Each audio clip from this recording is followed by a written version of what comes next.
Welcome all. I am CBST President Ivan Zimmerman, and it is my pleasure to kick things off here for what promises to be both an emotionally and intellectually stimulating evening with wonderful music, with suitable reverence. In short, just another CBST event. I want to especially welcome those who haven't been here for a long time. It's great to see you all. And I want to thank everyone at CBST who, as we say in our Friday announcements, helped make this evening possible. That includes our security staff, Jorge and his team, Carrie, and the whole mishpacha. Thank you for being here.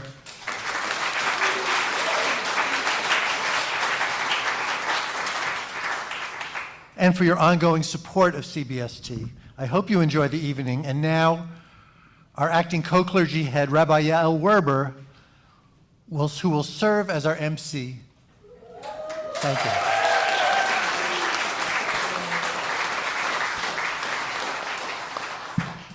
Hi, everybody.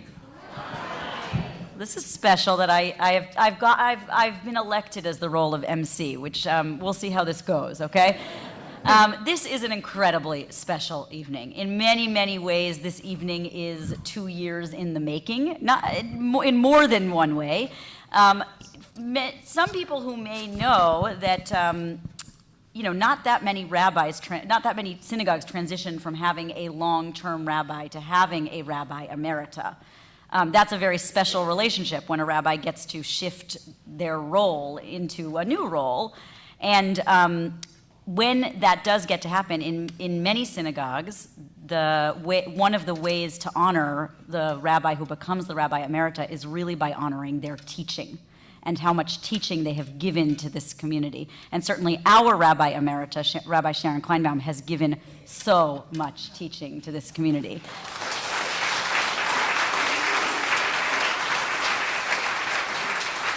And 2 years ago, when we were celebrating her work and the effort and the incredible gift that she gave, we really focused a lot on the community aspect. CBST had just finished its 50th year. We focused a lot on CBST's history and the amount of work of her hands and her heart that went into building this incredible community. But what we didn't get to do is we really didn't get to honor her words and a different work of the heart, really.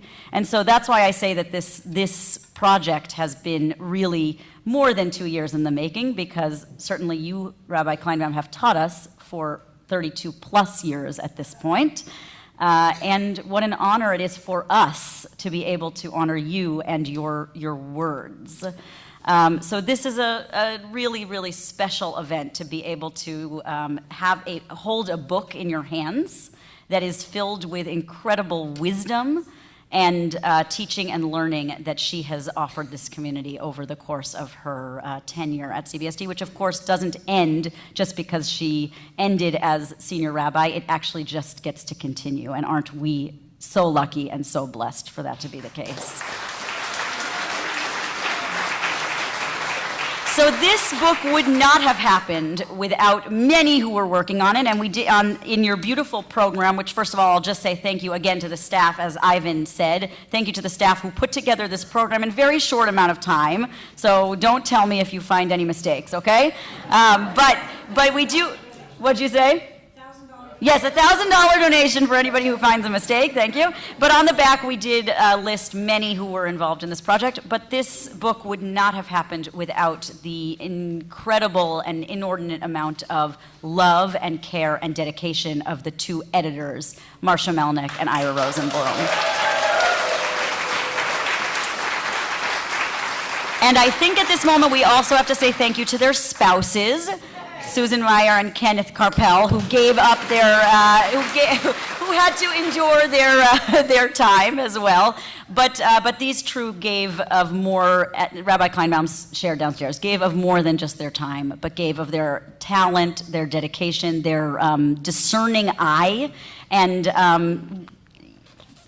not many. Most of us don't know what it takes to put together a book like this, a project like this, and they were operating on many constraints, which I'm sure they can share a little bit of. But for anybody who's just seeing this for the first time, to be able to with the constraints they had, make this book look so beautiful and really choose out in exactly the right drashot and the right teaching. I said at a service the other day, every time I read this book, I get choked up and verklempt, and it's still true. I mean, this is an incredible, incredible compilation of words and teaching. So I just want to say thank you again and invite the two of you up to share a little bit behind the process of editing and putting together the book.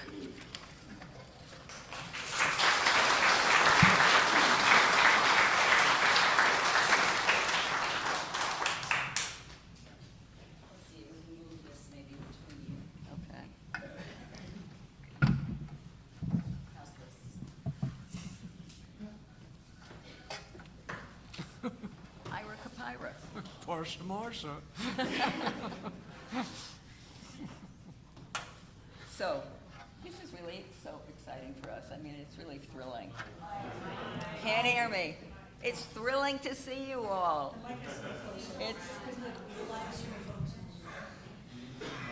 What? Is this better? Yes, it is. Definitely. Well, anyway, we are so thrilled to see you all on live stream and in this room. This is fantastic. Thank you so much for being here and giving us the opportunity to tell you a little bit about what went on behind the scenes. Yeah, so to start with a quote from Rabbi Kleinbaum, wow. This is such a great moment for us, and it really is a Shehecheyanu moment for bringing us to this point, because it really was quite a long time coming. As a matter of fact, I'll tell you a little bit about the genesis of the book. In September 2003, 2023. Yes. Felt like free.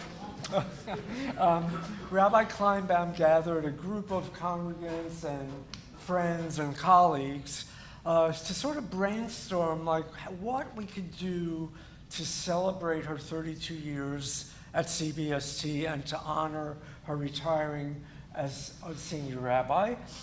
And the idea came up at that point for a sequel to Listening for the Oboe, which, for those of you who don't know, was the first compilation of Rabbi Kleinbaum's drashot that came out, I believe, in 2005.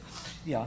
On the 10th anniversary. On the 10th anniversary, yes. And so, so that idea seemed like a no-brainer.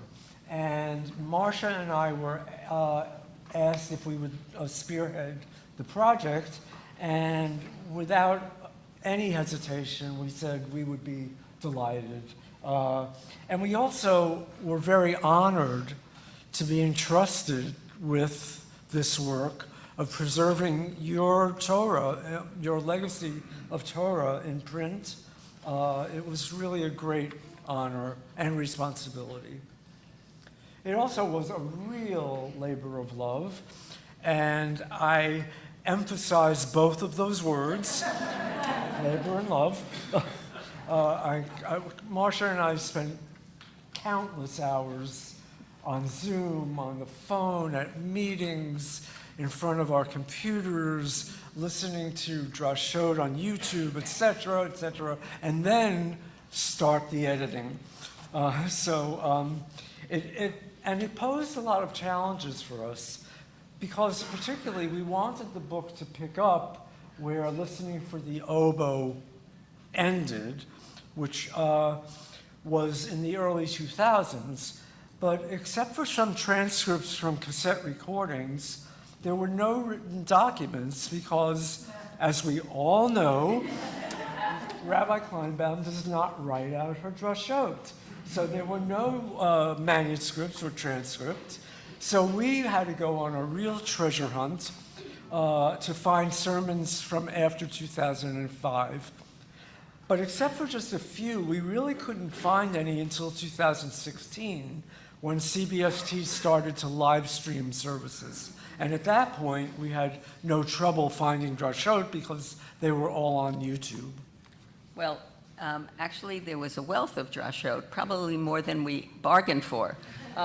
So our next task our next task was to select the drashot, which was not an easy task at all. There were probably 100 sermons or more that we looked at and read carefully, from Shabbat services, from the high holidays, from the Hagim, all addressing the current events of the day, and that was things like Black Lives Matter, the COVID pandemic, the storming of the Capitol, the election of you-know-who, and the attack on Israel by Hamas in 23. So once we agreed on the selection of the drashot, which is a long process in itself, out of all these drashot that we had to read or listen to, I should say, we turned to Otter AI to do the transcriptions. This was very much a double-edged sword. It saved an enormous amount of time, but then there were numerous discrepancies between what the rabbi said and what AI heard and understood. So Exactly, yeah. It also gave us a lot of laughs, particularly AI's understanding of Hebrew words and phrases. So I'm just going to throw out a few of them and see if anybody could figure out what this was. Tom Wood.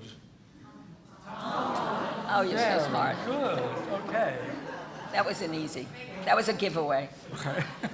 Aesthetic to your dove. Aesthetic to your dove. Oh, wow. This is a smart group. Okay, well, my personal favorite, and I won't make you guess. I'm sorry? What that was, Aesthetic to your dove. Yeah, aesthetic to your dove. But my very personal favorite was AI's understanding of the Birkat Kohanim. And I'll read it. You have a raha. I don't know.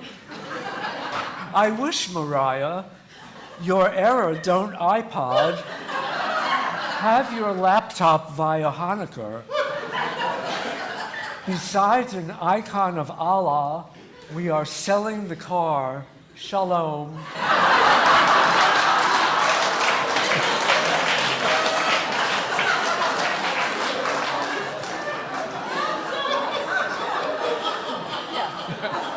Yeah. And we needed that comic relief at times. So then it came time for us to do the actual editing of the drashot.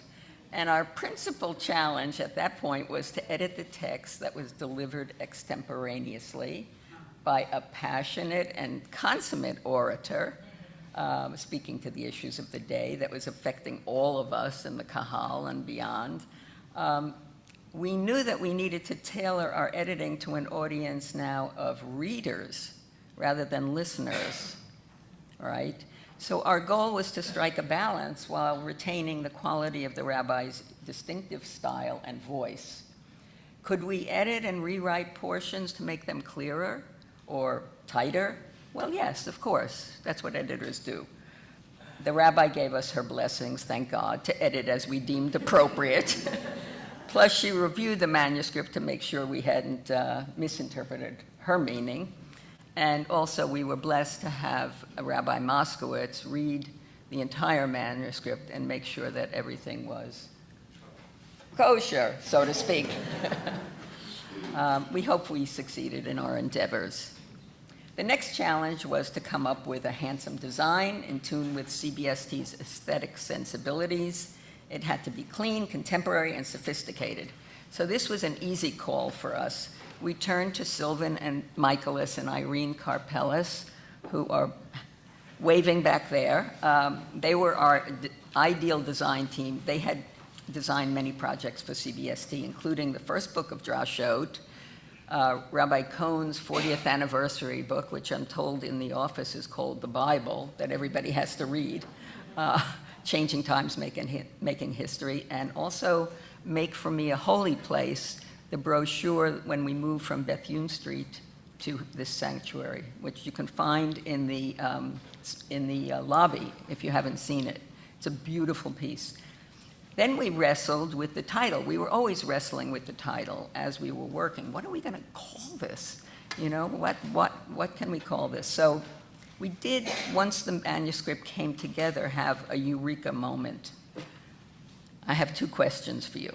One, who knows the gematria, the numerical equivalent for the Hebrew word lev, lamed vav? 32. Okay, that was a giveaway. We did like the synchronicity of that. So this is the second question. What does Rabbi Kleinbaum consider one of her most significant achievements from her 32 years? Does anyone know that? I'm sorry? What?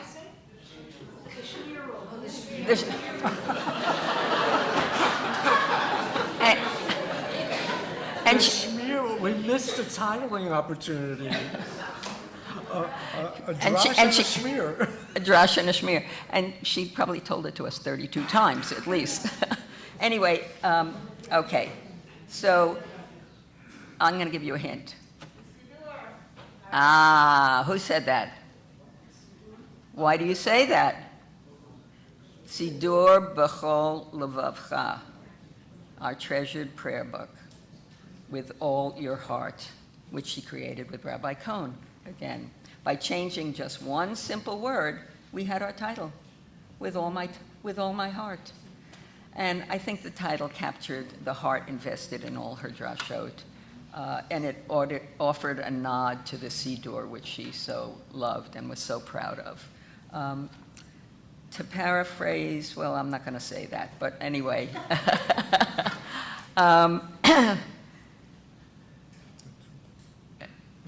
I think we can stop at that point because we're probably over time, right? Probably. But yes. We can't leave the BMO without thanking some people, and for the sake of time, we'll only say their names. But if you have the book, you could find more details on page 27. Yeah, and I think the only other thing we want to say is that to Rabbi Kleinbaum, of course, your wisdom, your compassion, your friendship, we so greatly cherish, and it means the world to us that we were able to work with you on this project and bring it to life. No, because it's and I just also want to add our thanks to our spouses, Kenneth Garpel and Susan Meyer, for their patience and their support and their input and their love. And also, thank you, Rabbi Kleinbaum, for your years of wisdom, of heart, of compassion, and of friendship. Thank you all.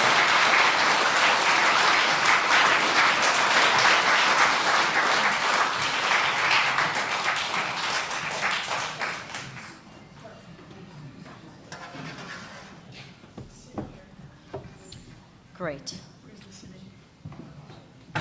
Is Rep here? Okay, you're here. Okay. Thank you so much to Ira and Marsha. Thank you. Okay, great. We're now just going to set up to start our program. There's extra mics, or okay, got it, thank you. I see, okay, many mics, okay, hold on.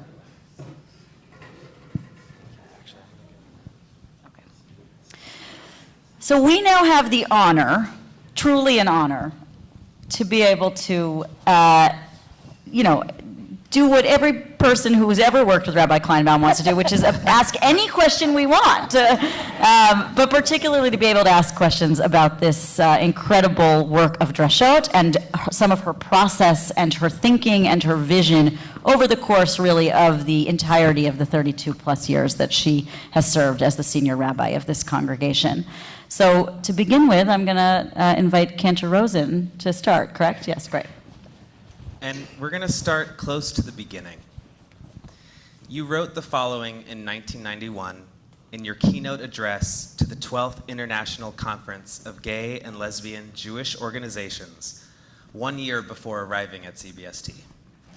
Quote, "Galut, the experience of being in the wilderness before reaching the land, becomes the place of self-discovery, group identity formation, and spiritual revelation. Reflect on what you found when you arrived here. What was your process for preparing Drashot then, and how did it evolve over 32 years?" Wow, thank you. Who was at that drush in 1991? There are some people here. Art Leonard was there. So some people actually heard me give that drush. And that's only one of 2 drashot in my lifetime that I actually wrote out. So that's one, and the second one was for the installation. So those 2 drashot that are in the oboe book, I think, right? Yep. I actually wrote that one out. And a bunch of CBST members were at that World Congress gathering in San Francisco. And I was in the process of applying, but it wasn't yet public, right? Is that? But Art knew. Did you know? No?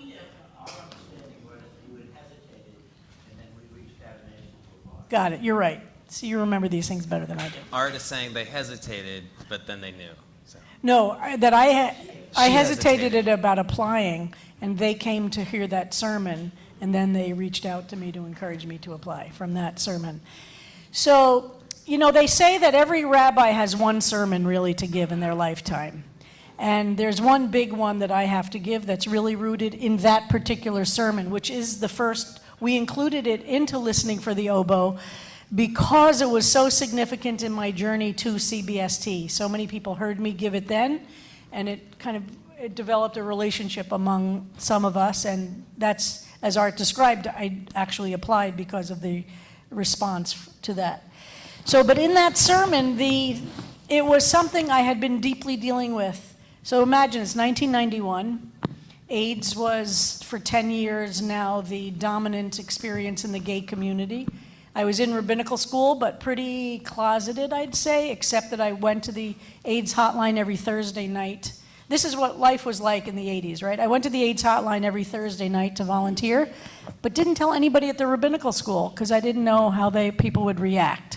I mean, you know, to remember, it's hard for me to remember that that's what it was like.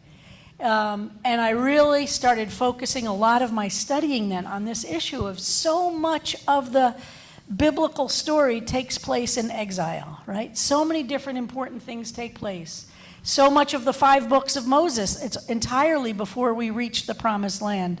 Mount Sinai, experiencing getting the 10 Commandments and the Torah in the desert. And so, as somebody who is living very much on the edge in those places, that metaphor meant a lot to me. That it also was reinterpreting what exile means. It actually is extremely creative. It can be a place of and artists know that, right? That sometimes you go into those depths of the desert and then you can create something of great beauty.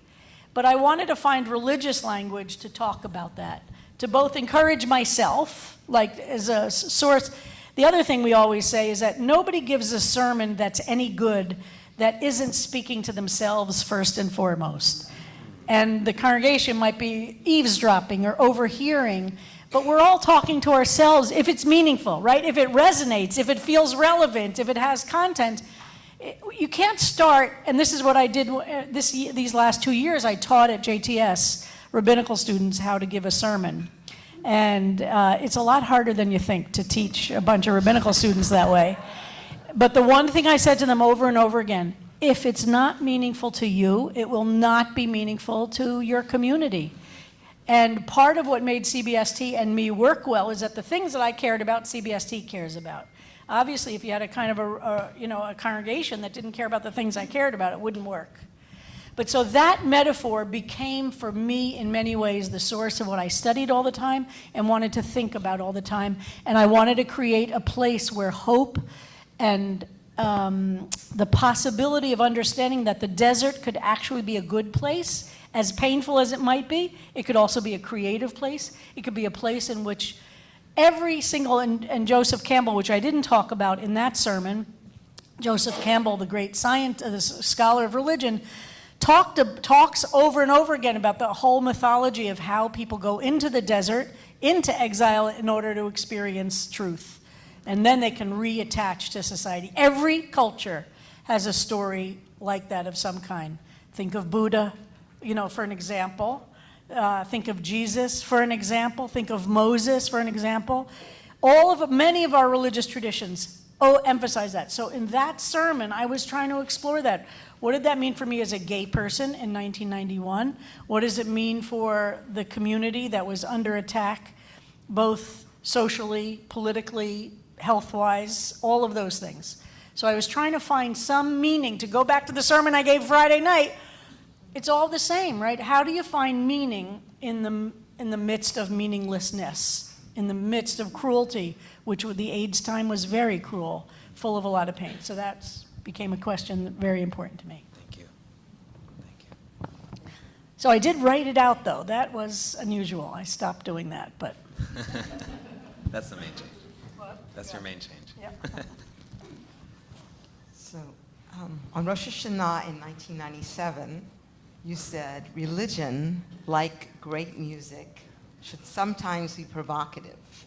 It should give us a sense of where we could go that we haven't yet reached. So great.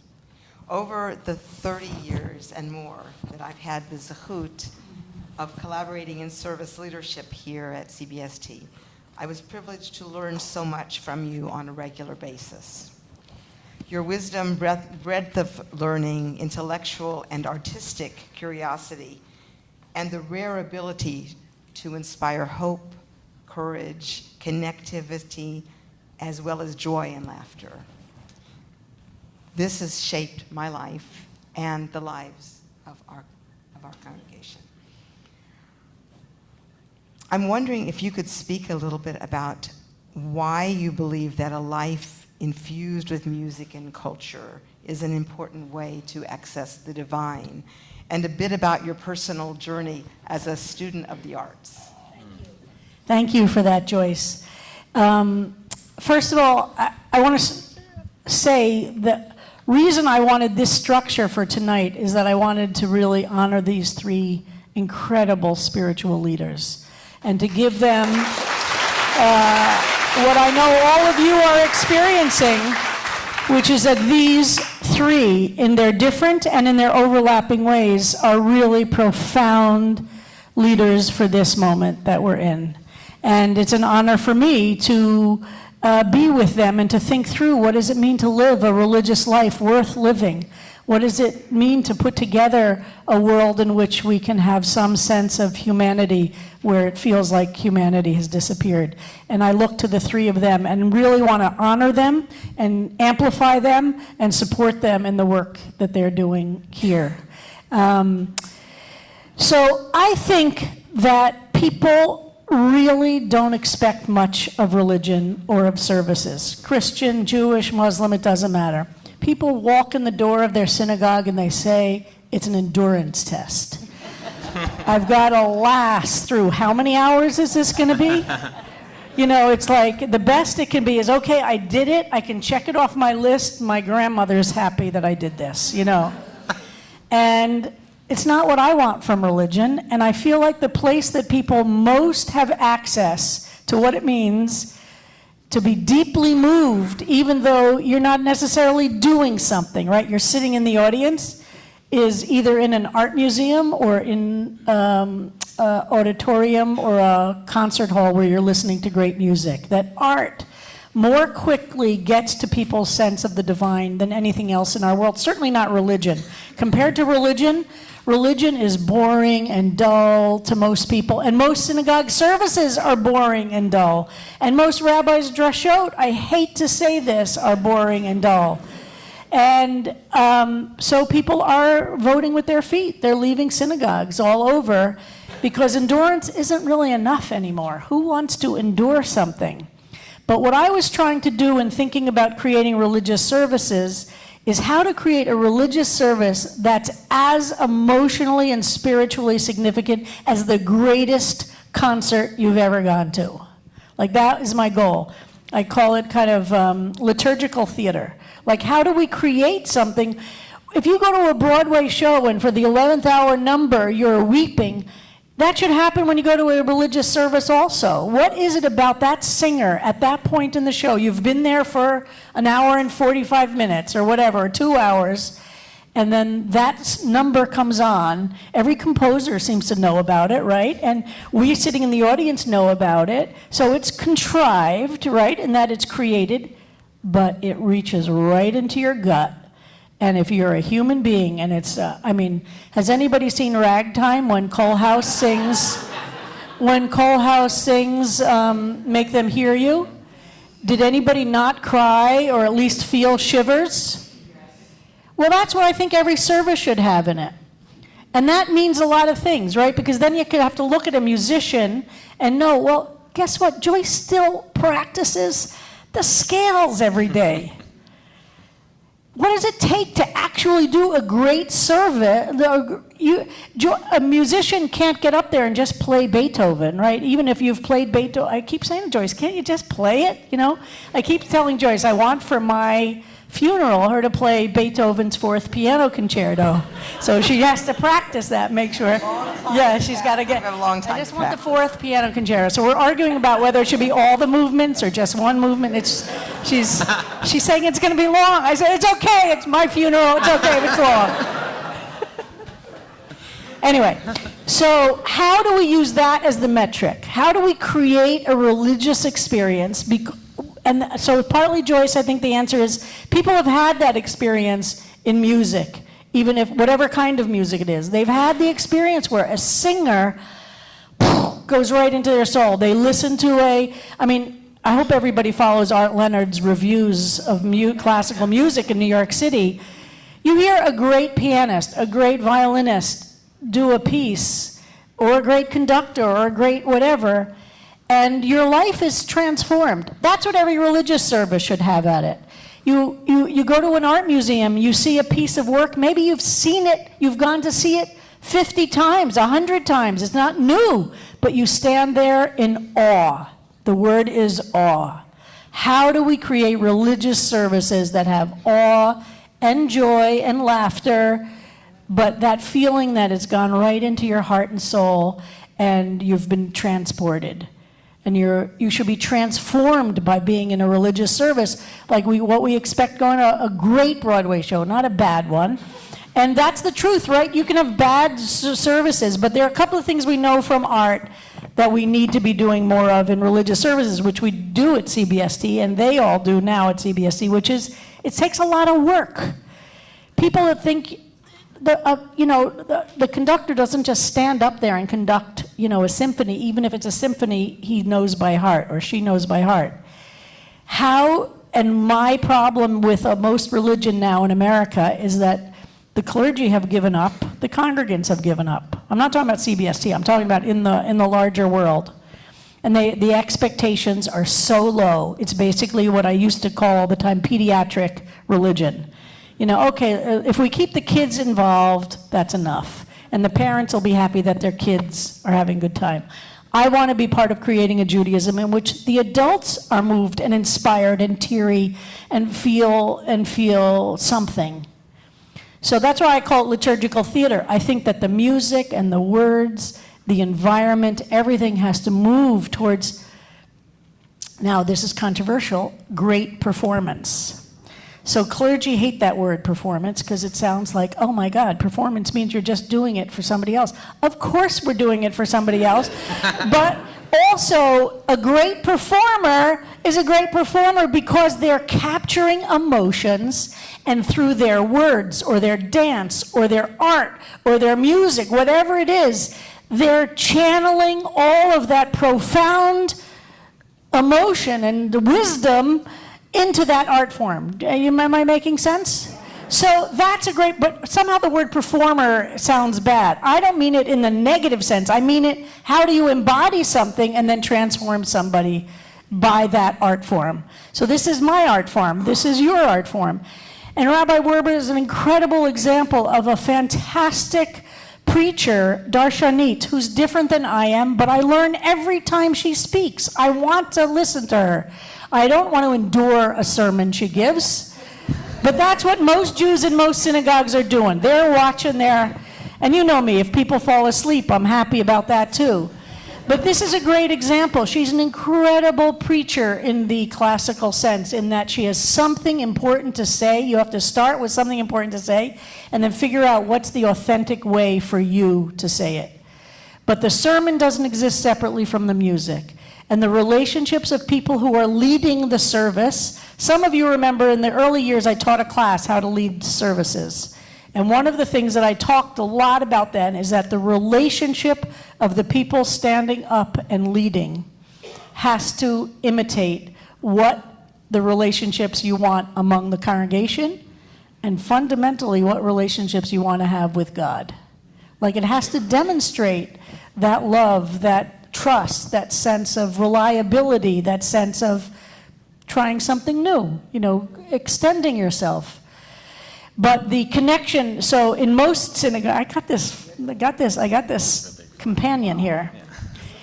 I'm not going to say who said this of anybody sitting up here, but somebody once told me that a synagogue that they once served as an intern, they never talked about the service between Cantor and Rabbi before the service, or maybe a few minutes before the service started. There would be a conversation about what the service was going to be, and basically, we don't do that at CBST. I mean, every service is deeply thought through. I mean, after so many years of doing it with Joyce and I have a bit of a mind meld, so she can tell where I'm going and what I'm doing, and I can't always tell where she's going, but because my musical sense isn't quite, but that's part of what you experience as the magic of CBST, is the integration of this as a whole, that it's not a siloed sermon over here, a siloed singer over here, a siloed pianist over here. That is not the case, I think. Did I answer that? Oh, I didn't say about my relationship. Yeah. So I'm going to say very briefly about my journey through music. And music, I think, in particular, holds all the elements, because people go in a group, usually to a concert. But some of you know the story, but that when I turned 30, I decided I didn't know anything about classical music, but somehow I was drawn to it. But when I turned 30 and I was finishing rabbinical school, I needed a new project. Sorry for my back to you. So I decided I was going to study classical music. But I didn't know how to study classical music. I knew nothing about classical music. So I said, okay, well, you can start studying anything. I'm going to do it alphabetically. I couldn't figure out any composers that started with an A. Now I know there are some, but then I didn't know. And so Bach comes pretty close in the B's. So I was still living in Washington, D.C. I was in Washington, D.C., so I took an adult education course on Bach. That was part of my exploring my ignorance, but it was too hard. The guy, it was like way over my head. He was using a lot of math. He was doing music theory. It was just way over my head. I wasn't ready. That was like I had jumped too high, so, all right, so no Bach. What's the next B? The next B was Beethoven, B-E. So I started when I turned 30 studying everything I could get my hands on about Beethoven. And I'm now 67, and I'm still on Beethoven. It turns out, but of course there are a lot of digressions you have to make, so Beethoven led me to Leonard Bernstein, who led me to Mahler, so I spent a long digression in Mahler for a while, et cetera, et cetera, et cetera. So that became my model for how to teach adults about Judaism, because I grew up with Judaism. I was very lucky. I could read Hebrew as early as I could read English. I went to a Hebrew school 3 times a week. So Judaism was easy or accessible to me. But I realized that for most adults coming into our Jewish world, people don't know anything. Like, I didn't know anything about classical music. So I used what I what I learned about learning as an adult to apply it to Judaism. So all of you who come to Judaism as an adult without the background are super smart people. You just don't know a lot about this subject. So how do you create ways for people to learn that honors smartness and honors adulthood, but recognizes that people need to start at Aleph Bet. People need to start at the beginning. And guess what? I don't know if I could deal with Bach now. Maybe I could go back to Bach. I don't think so. I still don't know music theory. So some things you're never going to accomplish. But do I love going to concerts now? Absolutely. Do I have a framework to go to a concert and be transported by it? Do I listen to music all the time? All the time. Did I answer that? That was great. Yeah, it was wonderful to hear that. Yeah. And my real dream for my retirement is to be Joyce's page turner.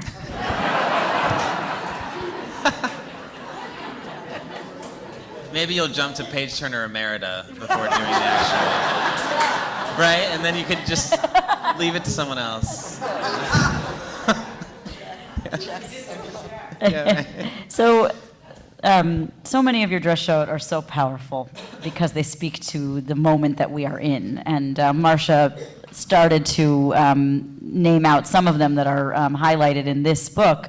But in addition to the October 7th attacks by Hamas, also the Me Too movement, also Black Lives Matter, also the rise of authoritarianism and fascism. And one of the ways that you are able to speak to people's souls is that you're able to acknowledge the moment that we're in and not shy away from it, and also somehow find words of nechemta and comfort to give. So I wonder if you could speak a little bit about how being in times like these gives you wisdom. How do you find wisdom in those times? And also a little bit about the balance between comforting the anguish and anguishing the comforted. Because what I found when reading this book is that one of the things that felt so powerful is that you are not shying away from naming that sometimes people have to move from their preconceived notions. Sometimes the work that we have to do as a community is our own internal work,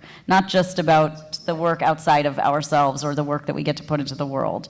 So I know that's sort of two questions in one, but if you could speak a little bit to finding Torah in times like these, and sometimes needing to face the really hard things that we have to deal with.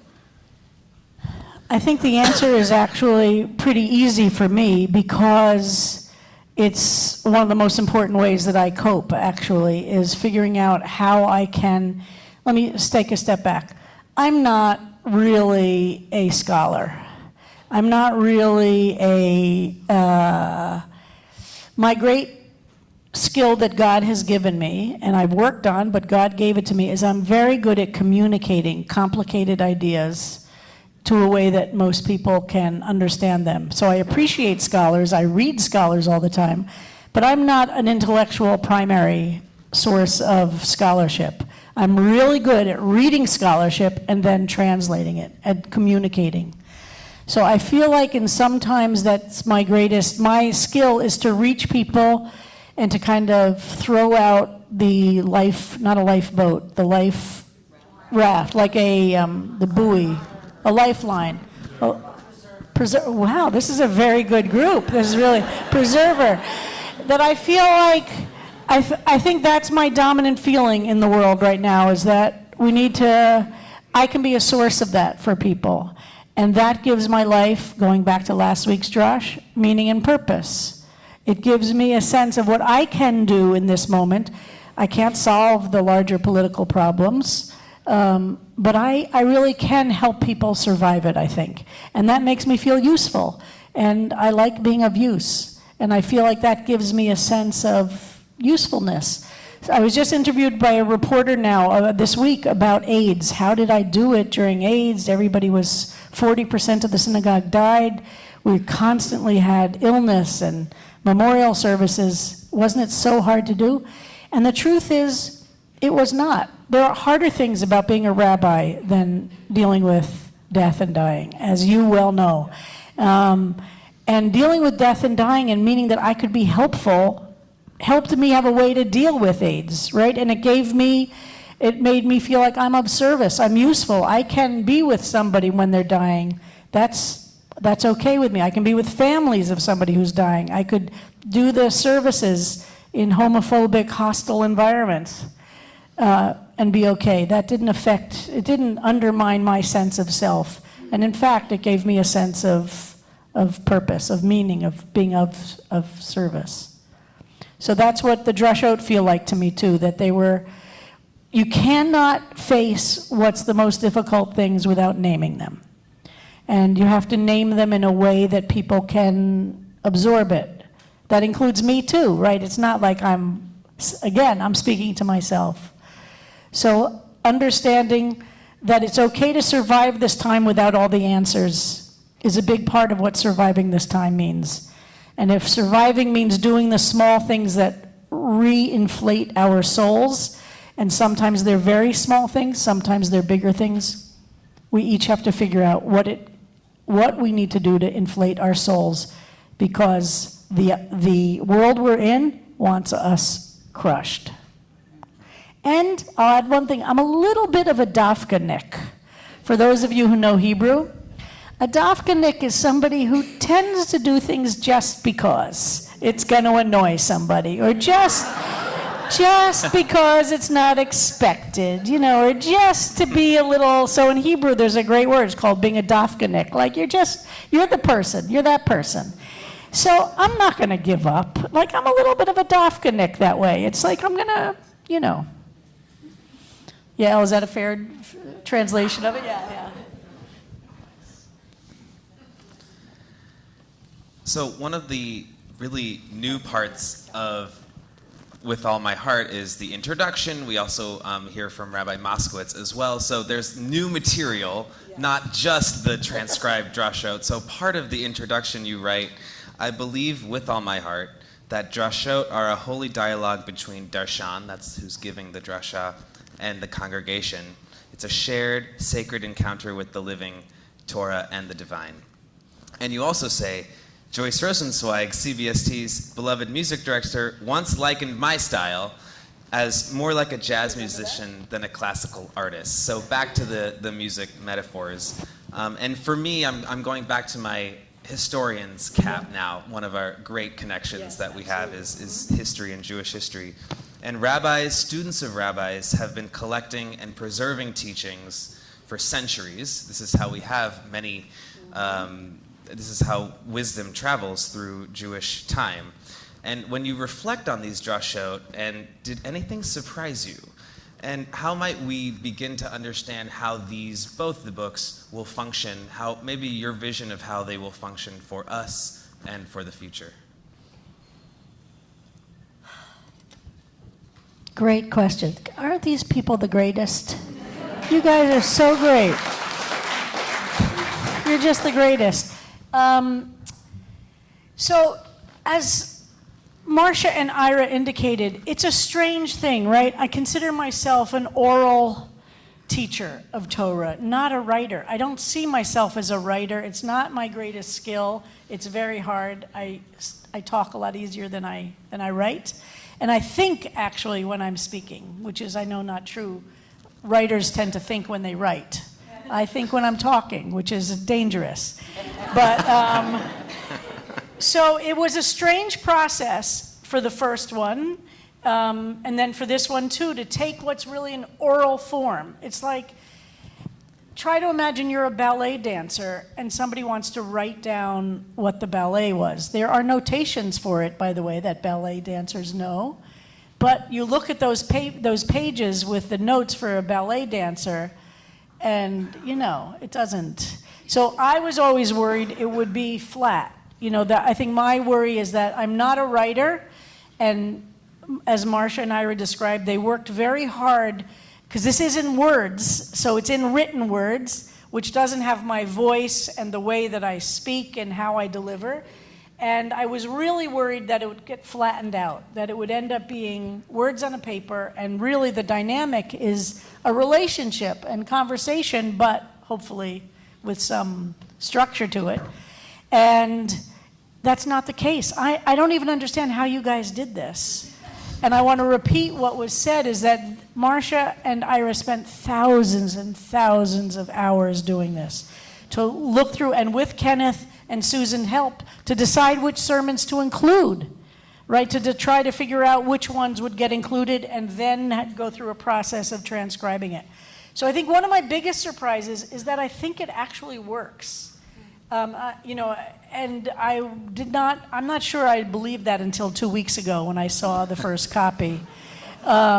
It's different. It's not the same experience, but I think they did such a masterful job of preserving. So when you read it, you see it's the transcription of an orally delivered. They didn't try and turn it into an essay or an academic paper, which is more readable in some ways, but it's less the voice of what we were doing. So that's what they did. They're both very, very talented professional editors. They had to restrain themselves from over-editing sometimes, but then they did at times say, no, this doesn't work at all. You know, we've got to, there were many places where, as you know, I sometimes repeat myself, and I sometimes make references that I make a mistake in because, you know, I'm speaking. So I think my biggest surprise is that I think it actually works. It's not the same thing, but it still works. You know what I mean? And that surprises me. You know what I mean? Just because it's not my form, but there I am. The second thing I would say is that I was very, very moved about how moved Marsha and Ira were throughout the process.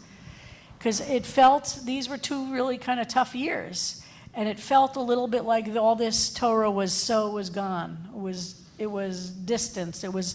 Their ability to dig it out and to treat it with such love and respect, and both of them are better writers, and both of them are superb editors, and they kept this struggle with. When you read them, you'll see the language still sounds like somebody is speaking, but they also cleaned up a lot of the stuff that would make it sound too much like somebody was speaking. Do you know what I mean? They maintained a really incredible balance. Incredible balance. It's like Midrash. Midrash, yeah. So what do I hope for it? Like, it's a record. I think that this is going to be most meaningful for people at CBST. Because It's very I think, meaningful, by the way. Yeah, I It's think very because meaningful. it's a marker of time. And I also really reject the binary that social justice is on one side and spirituality is on the other side. And I hope that I achieved it, and I think Marsha and Ira captured that, how in some of the sermons I'm talking about the most political things, but hopefully doing it in a way that's spiritually connected to our souls. And I just want to give a shout out. Ruth Messenger is here, one of my heroes. So meaningful that you're here, Ruth. Ruth is the former borough president of this great borough, and now we have our current borough president, Brad Hoylman-Siegel, is here.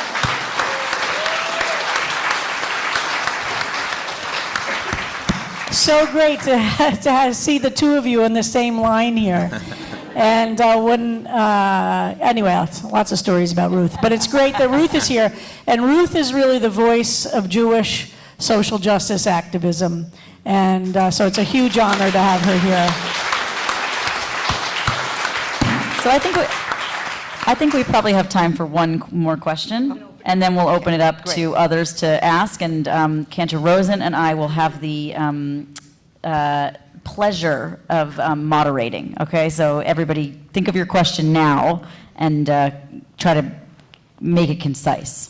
But Joyce and I sort of have a joint question, Great. so Joyce will begin. By the way, before I ask the question, I think your book is going to become a textbook for students at seminaries throughout Absolutely. the country. I really I believe used so. one of the oboe sermons for my JTS class, and of course, it was so interesting because the queer students now, I did the sermon about the children at CBST. They could not, it was like they couldn't even understand what the issues were.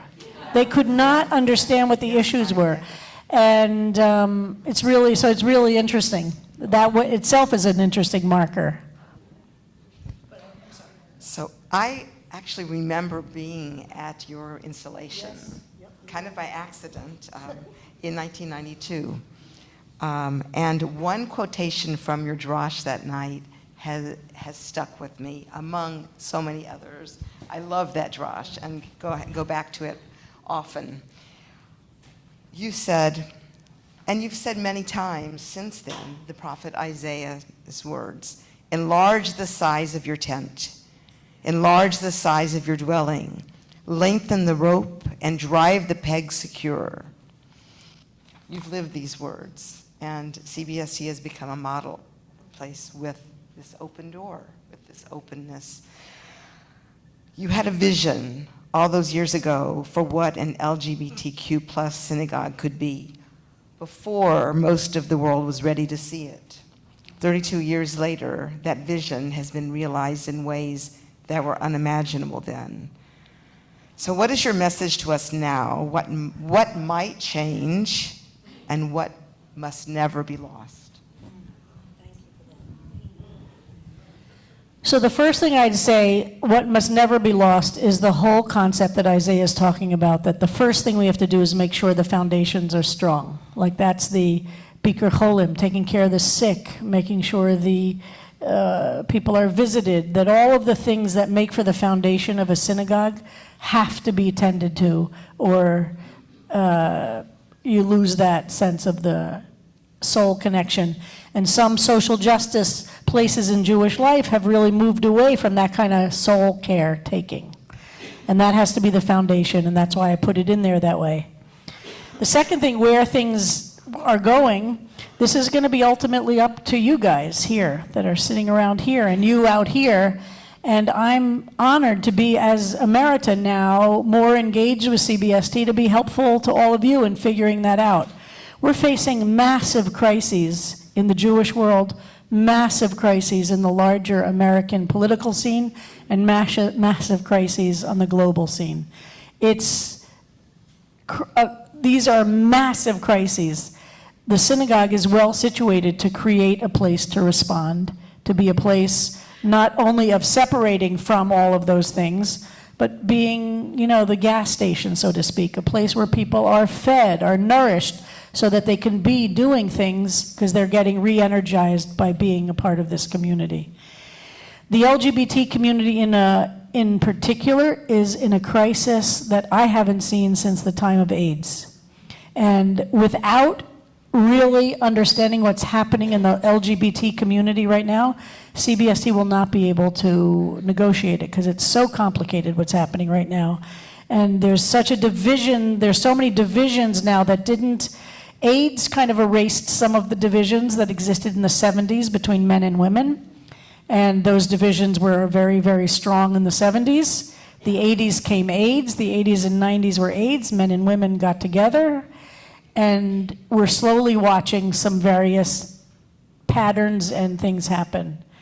How the response is going to be, that's not for the Emerita to say. That's for you guys to say, but I'm very, very honored to be part of it with you and to support you in any way that I can in thinking about it. It's going to be treacherous. These are really treacherous times. And nothing is the same. And I'd started really with COVID, transforming it. We have the three-pronged transformations to society have done a particular thing to the LGBT world too. One is COVID, the second is social media, and the third is AI. Those three things are going to transform the world and transform the LGBT community. And since October 7th, it's the divisions in the Jewish world and in the LGBT world is something I have never seen. And I came out in 1977. So I've been around for a long time watching the LGBT world. I mean, we only had L and G. So I think that's an example of something that's going to take really a lot of thought, a lot of preparation, a lot of study, and a lot of deep understanding to think. The world is different. That's what we have to all understand. And CBST has to transform to respond to it if there's going to be a way that CBST stays as relevant as it has been. So that's the scary stuff. The nourishing stuff is look at who's here, right? Look at all of you. Look at the leadership that you have. The options are really, it's a scary moment, and you've got what it takes to move through it. It's not easy. It is not easy. I realize I didn't answer one of your questions. It'll come to me again. And just remember where all of us were. I mean, I'm not saying all that to scare people, but to say these are really treacherous times. That's the reality. And it's much bigger than just internal politics or external politics. It's much, much bigger. And I have a lot more to say about that in another time. But well, I'll say that I have been incredibly moved to read through sort of a CBST history through your words in many ways, and a history of the LGBT community and the Jewish LGBT community in particular through your words.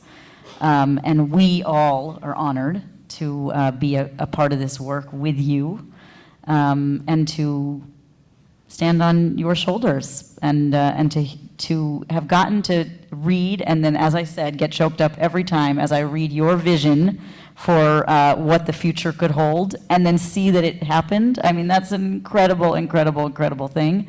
And then to know that and to internalize that and then to be able to use that strength to look forward is an incredible gift that you have given us. So well, it's an incredible thing for me. I mean, in that installation, Josh, I talked about a rabbinical internship program. It produced Rabbi Yael Werber. I talked about music at CBST and needing to have professional, actual musicians at CBST. We have Joyce Rosenzweig and Sam Rosen. That's incredible to me. And part of that is saying, everybody can't do everything, right? That's the idea, is that everybody thinks, when I came to CBST, you know, the culture here was that everybody led services, everybody sang, and everybody gave drashot. The truth is, we all have talents. That's okay to say somebody's talent. It's okay to say, Sam Rosen sings like an angel. And we want to honor that. Joyce Rosenzweig brings music of such depth.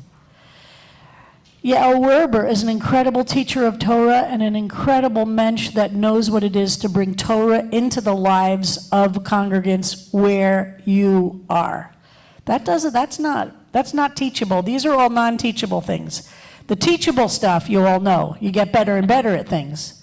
But the basic skills and talents, no. Well, what a gift, what an honor. Thank you so, so, so much. Thank you.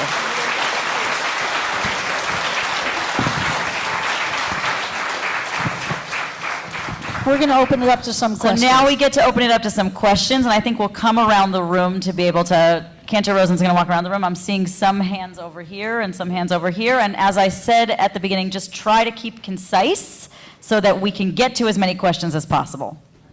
Yeah. Hi, Rabbi. Thank you so much. I was one of the people honored to be in San Francisco. We pointed at you and said, that's the one. And so it happened. Of all your many, many, many teachings, one that I really hold close to my heart, especially in these times, is joy is a form of spiritual resistance. And you bring joy into our lives with every drash that you give, and you incorporate humor in some really important ways, not just the stand-up that you do the first 5 minutes, but even into the substantive part of your drash, you bring humor. And I wondered if you wanted to just share a little bit about that. Well, somebody once said to me, well, why don't you become a stand-up comedian for your next chapter? But the thing is, I don't like stand-up comedy because people go in and expect you to be funny. So the bar is high. I like being funny as a rabbi because nobody expects a rabbi to be funny. So the bar is so low. It's like great. People laugh because it's like, oh my God, that rabbi made a joke or she's funny. So I like the expectation where I'm in a profession where people think rabbis are boring and dull and don't, so then I can break that.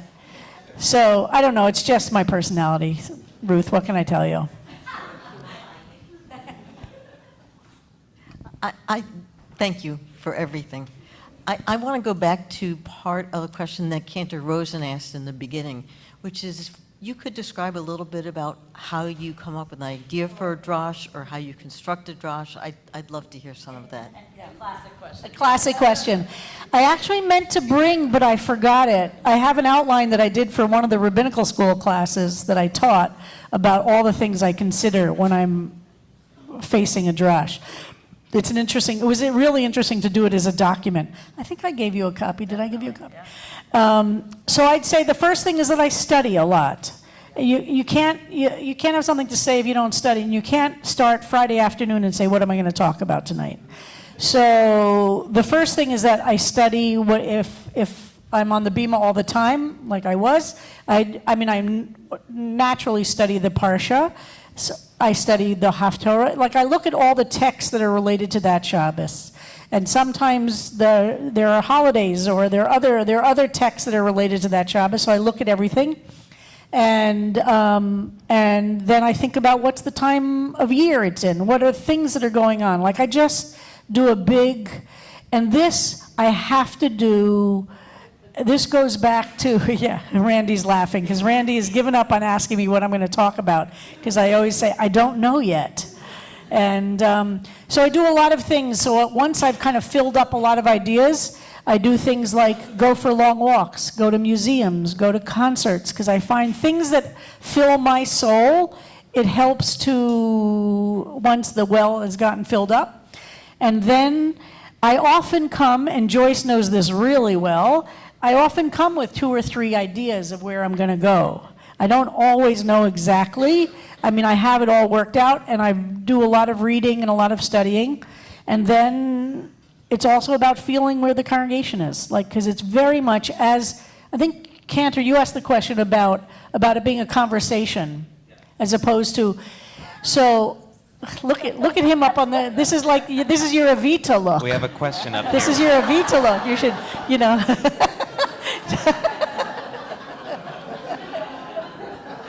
We have a question up here when you're... Okay. This is actually a perfect segue, so thank you, Rabbi Kleinbaum. I was going to ask you, when someone's giving a sermon, someone is holding the presence of the audience, participants, congregants, and also hopefully the presence of God at the same time. Can you think of a particularly memorable experience that you might have had in the midst of giving a sermon and you felt either because of the people present or because of the presence of God you needed to make a right or left turn? You mean politically right or left? Yeah, just in terms of the direction of what you're saying. Well, definitely if I feel like the kahal isn't following what I'm saying, and I can feel that. I mean, that's part of the sensitivity to, I can feel, I don't, I'll try and find different ways of saying the exact same thing or part of it, and this is a really interesting phenomenon, right? We're not used to listening to talks. It's countercultural to sit in your place and listen to somebody talk. At the Gettysburg Address, the guy who gave the actual oration to dedicate that cemetery gave a 2-hour talk before Lincoln did his 3-minute, what was Lincoln, the Gettysburg Address? 2 hours. This was before there was TV, radio, internet. You would go and you would sit and you would listen, and you had the actual attention span of an adult.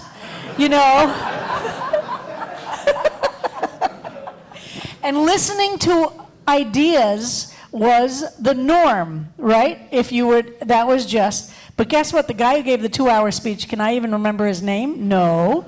Sometimes shorter is definitely better. So I'd say that's where the most times I shift is when I feel like I don't have everybody and I need to do more to bring people in. I'd say. Let's turn to online also and just hear if anybody from online has a question.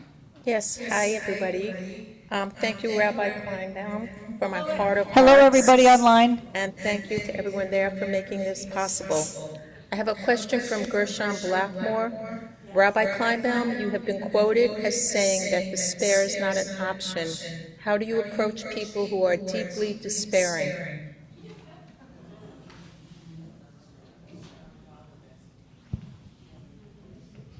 Aren't we all?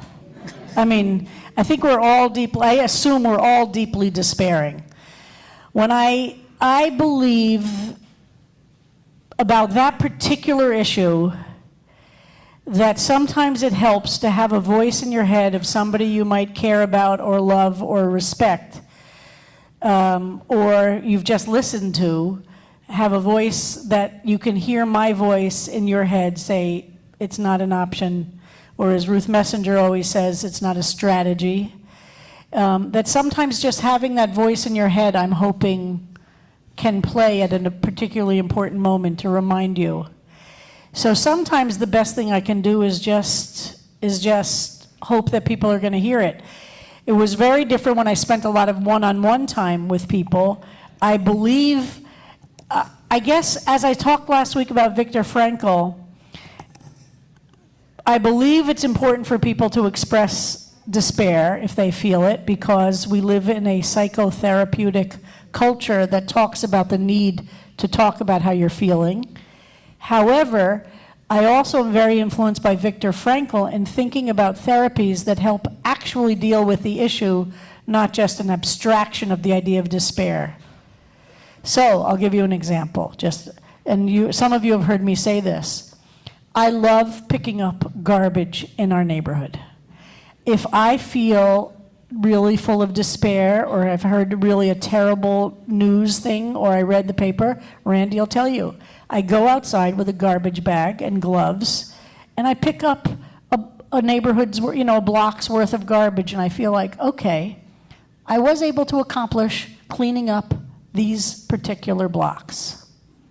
Do you know what I mean? And or the whole reason I created the Beacon for Democracy, which I know many of you here are part of, was to create something, not just to sit around and yell at the television, and not just sit around and yell about how bad the world is, but what about if we had a prescription, so to speak, a prescription, go outside 30 minutes a week, like to make it as easy as possible, right? 30 minutes is a week, as long as a nice shower, a really good shower.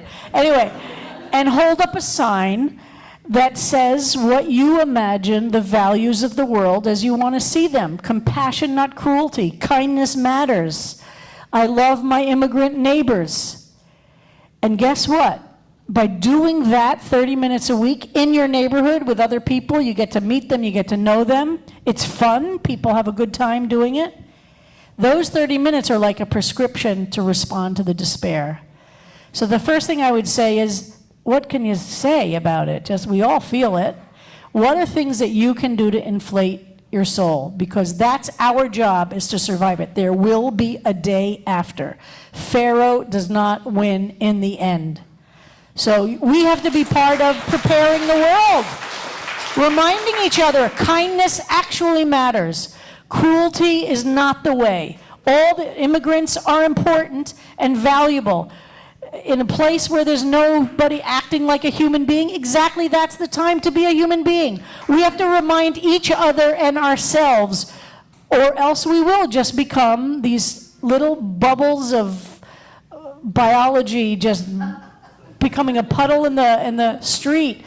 And guess what? The day after, when people say, or in 100 years, when children growing up in school are studying this period, and I want them to say, we tried to put out our values in an important way. So that's the key thing, I think, to despair.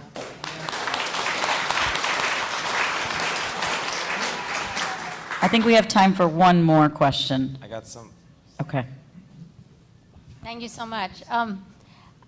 You talked a lot about the oral tradition versus writing. So I was just curious, the first time you read these sermons in this book in writing, were there anything that surprised you? Any kind of things that resonated differently from your memory of speaking them? Did I remember the sermons differently than reading them? Or even the messages, like things that came out, that kind of show up differently in writing than from speaking them?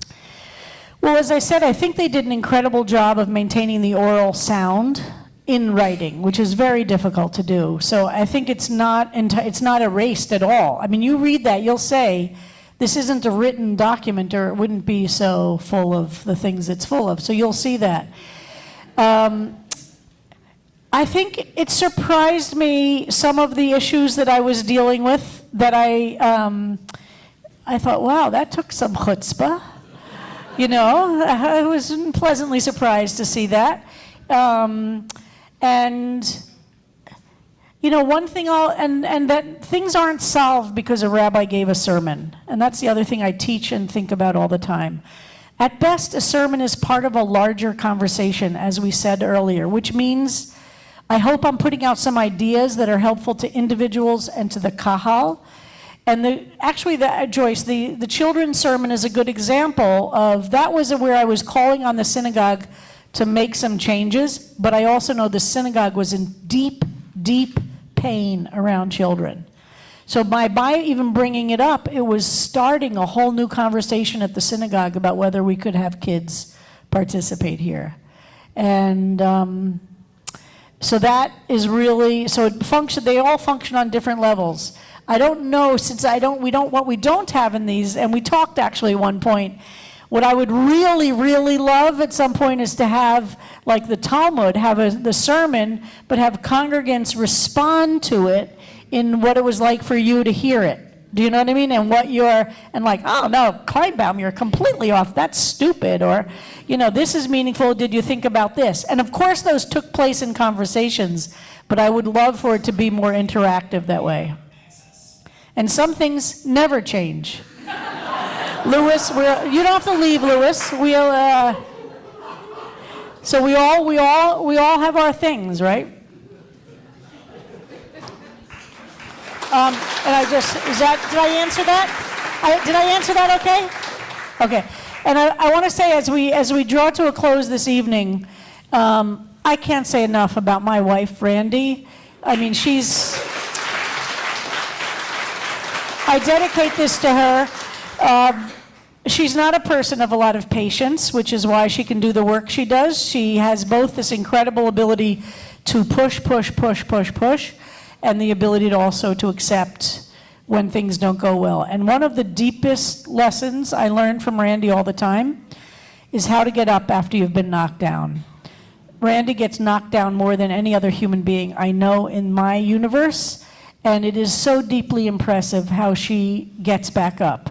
And maybe that's another answer to the despair, and that's another muscle we have to all be developing more and more and more, which is how to diminish the time between getting knocked down and getting back up again, because we're all getting knocked down a lot, and it's a lot. I really know it's a lot.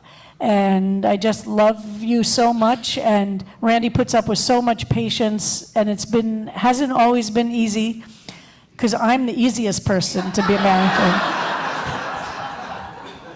to. So I just want to offer this thank you to her. She lives her life, and today, she came up from D.C., to be here tonight. This was not on her, it's not easy for her to be here tonight, so I really, really appreciate it. And I want to say a huge thank you to the CBST Chorus, which we're about to hear in a moment, and to Beth Robbins, and to Ellen, the oboist, who's here tonight. Music, by having our program tonight both start and end with music, it also demonstrates part of what I'm talking about, is that there are all different ways to get into our souls, and it's all of a piece. And that's why I think of it as liturgical theater. We're trying to create an arc of real transformation like it happens in theater. You should be a different person at the end of a performance than you were when you walked in. That's the best case scenario. And I hope and pray that we've all gotten to experience that here. And I am thrilled to do whatever I can to support Rabbi Werber and Cantor Rosen and all of the clergy at CBST and the staff and board and all of you. And do you want to introduce this? Absolutely. So, thank you so much.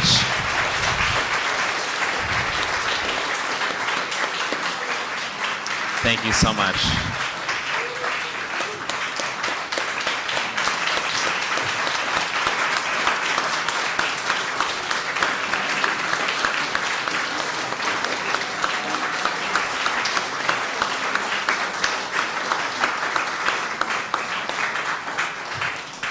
And I'll invite the chorus to join us up here as we close with the cherry on top, which is Listen, My People, commissioned by Roseanne Leipzig and Ora Chaikin with support of the CBST board for Rabbi Kleinbaum's final service. This is a piece of music that was composed by Jonathan Comisar, who was Joyce's sabbatical replacement the last few months. And this is a setting of Rabbi Kleinbaum's words that we've heard before, but we'll finally hear in this space.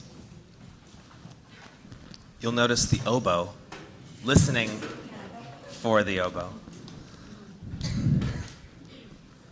Thank you.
try something new.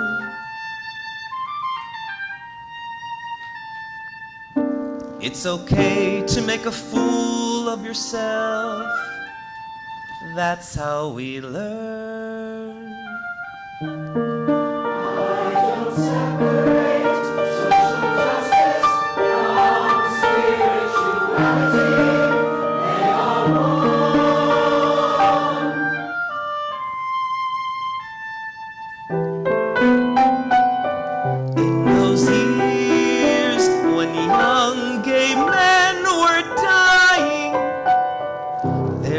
Always Shabbat, Shabbat on Bethune Street. And no matter our grief, we prayed, we sang, we danced.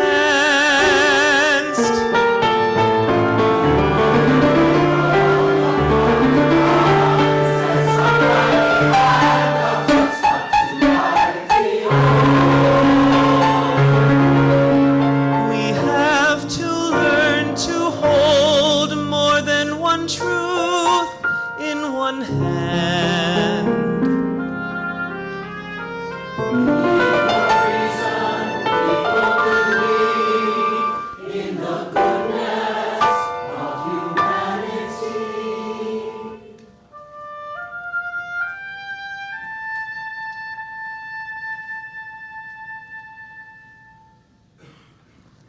Joy is an act of political and spiritual